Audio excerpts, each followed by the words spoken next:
বসে আমি সবচেয়ে বেশি শূন্যতা উপলব্ধি করছি আমাদের প্রখ্যাত মুফাসসিরে কোরআন মরহুম আল্লামা দেলাওয়ার হোসেন সাঈদী সাহেবের কথা। তিনি যদি আজকে বেঁচে থাকতেন তাহলে আবারও সেই কোরআনের ময়দানে কোরআনের পাখির মতো কোরআনের কথাগুলো আমাদের মাঝে ছড়িয়ে দিতে পারতেন। সেই জালাম শাসকের নির্যাতন আমাদের আলেমদেরকে আমাদের কাছ থেকে দূরে সরিয়ে দিয়েছে। আমরা যদি আর এই দেশের মতো কোনো স্বৈরাচার না চাই তাহলে অবশ্যই আমাদেরকে আল্লাহ থেকে ফিরে আসতে হবে। অবশ্যই আমাদেরকে সত্যের সাক্ষ্য মুখে স্বীকৃতি দেওয়ার মাঝে নয়, আমাদের জীবনে বাস্তব পরিণত করার মাধ্যমে আমাদের গোটা সমাজে, গোটা রাষ্ট্রে, গোটা বিশ্বে এই সত্যের সাক্ষ্যের মাধ্যমে কোরআনের আইন কায়েম করার জন্য ঝাঁপিয়ে পড়তে হবে। সবাই কি রাজি আছেন?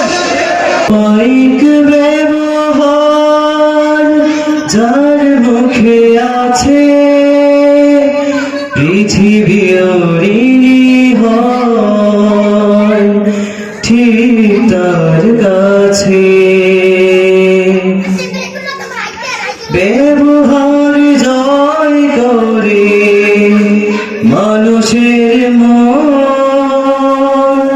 পরাজিত হয়ে যায় অশ্রুত সেই 5ই আগস্টের পরে আমরা দেখতে পাই যে সকল আলেম ওলামাদেরকে